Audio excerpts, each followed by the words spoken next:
कई गांव ऐसे हैं जहाँ पे सफाई कर्मचारी ही नहीं है और प्रधान जी कई बार लिखित प्रार्थना पत्र भी दे चुके हैं। उसका ऐसा तो नहीं है, पूरे जिले में प्राय हर जिला कमाल आजाद मतलब अगर ऐसा कोई पर्टिकुलर मामला है तो संज्ञान हमारे डीपीआरओ को देखते हैं, डीपीआरओ को बताएंगे, प्रधान जी बताएंगे। अब तो प्रशासक हो गए हैं वो, तो निश्चित रूप से समाधान होगा।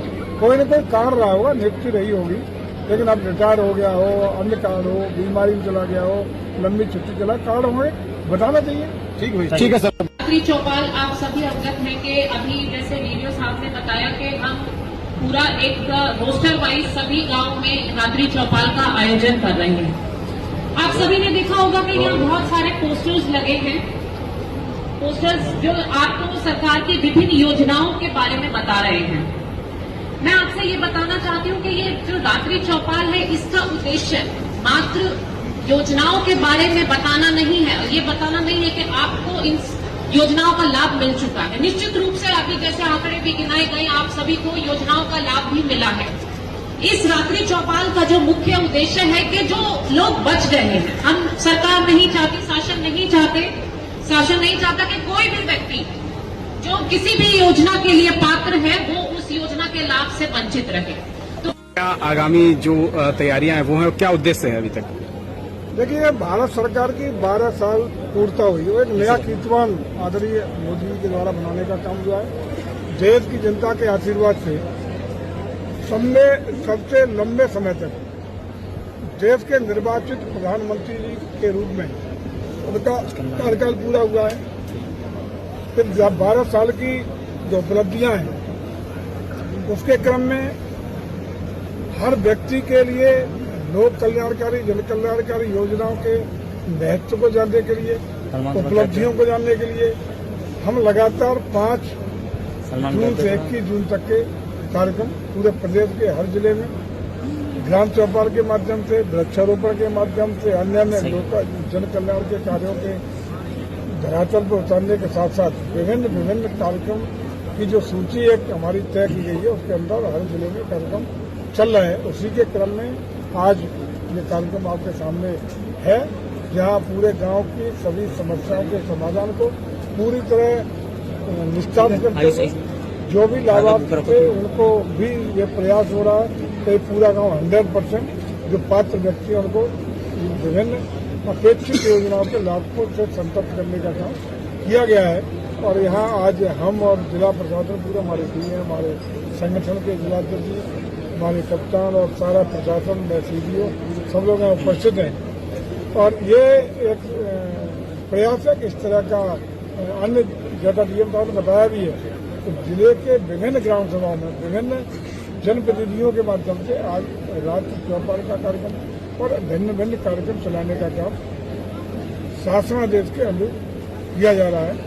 इस अवसर पर मैं पुनः एक बार अपने माननीय प्रधानमंत्री का बहुत बहुत बधाई देता हूँ, उन्हें आभार व्यक्त करता हूँ, ईश्वर से कामना करता हूँ कि दीर्घ काल तक स्वस्थ रहते हुए देश का नेतृत्व करते हुए हमारे भारत को विकसित भारत बनाने का सपना पूरा कर सकेंगे, ऐसी ईश्वर से प्रार्थना है। सर, जनपद में ऐसे तमाम गांव हैं जहां पर पानी की टंकी तो है परंतु गांव में पानी नहीं पहुंच रहा है या फिर अन्य समस्याओं का सामना उन लोगों को करना पड़ रहा है। जल जीवन मिशन के अंतर्गत अभी फेज 1 के बाद अभी फेज 2 का भी हुआ है।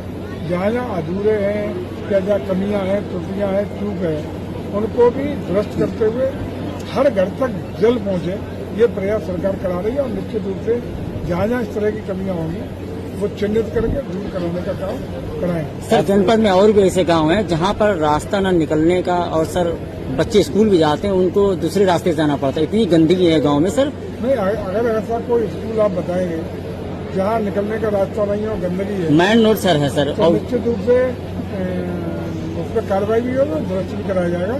लेकिन बच्चों को स्वच्छ भोजन, स्वस्थ वातावरण, स्वच्छता के साथ बढ़िया पढ़ाई लिखाई की व्यवस्था हो, ये सरकार का प्रयास है, प्रशासन का प्रयास है। सर, एक आखिरी सवाल है, जनपद में लगातार सड़क दुर्घटनाएं जो हैं वो बढ़ती जा रही हैं, इसको लेकर प्रशासन जो है वो सजग नहीं नजर आ रहा है, किस प्रकार से इन पर अंकुश जो है वो लगाना चाहिए? देखिए, प्रशासन की निष्क्रियता नहीं कह सकते, उसके कई कारण हैं। बढ़ती हुई भीड़, बढ़ते हुए वाहन, हाई स्पीड वाहन, लोगों की लापरवाही या अन्य अन्य विभिन्न कार्य है जिनकी देखते बड़े हैं। स्पीड का भी आप देख रहे होंगे, पहले की सड़कें मैक्सिमम स्पीड 40 किलोमीटर हुआ करती थी, आज की मैक्सिमम स्पीड 200 किलोमीटर है। तो ये सब बहुत सारी चीजें हैं जिनको देखिए, हालांकि फिर भी प्रशासन इसके लिए पूरा संवेदनशील है। जहाँ जहाँ बिना हेलमेट के सवारियों के चालान होते हैं, तो मुझे लगता है सबसे ज्यादा सवाल आप ही लोग करते हैं कि चालान पुलिस ने क्यों कर दिया। इसके लिए जन जागरूकता लानी पड़ेगी, लोगों को अवेयर होना पड़ेगा, प्रशासन का सहयोग भी करना पड़ेगा, अपने ड्राइविंग के लिए भी बहुत संवेदनशील होना पड़ेगा ताकि इस तरह की दुर्घटनाओं से बचा जा सके, तो जीवन को बचाया जा सके। सर जहाँ ना जैसे सी टाइप रोड है वहाँ पर कुछ ऐसी व्यवस्था हो जहाँ जो तेज वाहन होते हैं सर तो वो आराम से निकल जाए सर, ऐसी व्यवस्था हो स्पीड जाए। ब्रेकर के लिए आपको खुद ही संज्ञान में होना चाहिए कि माननीय उच्चतम न्यायालय का स्पष्ट निर्देश है स्पीड ब्रेकर न लगाने के लिए, क्योंकि कहीं कहीं स्पीड ब्रेकर भी बड़ी दुर्घटना का कारण बनते हैं।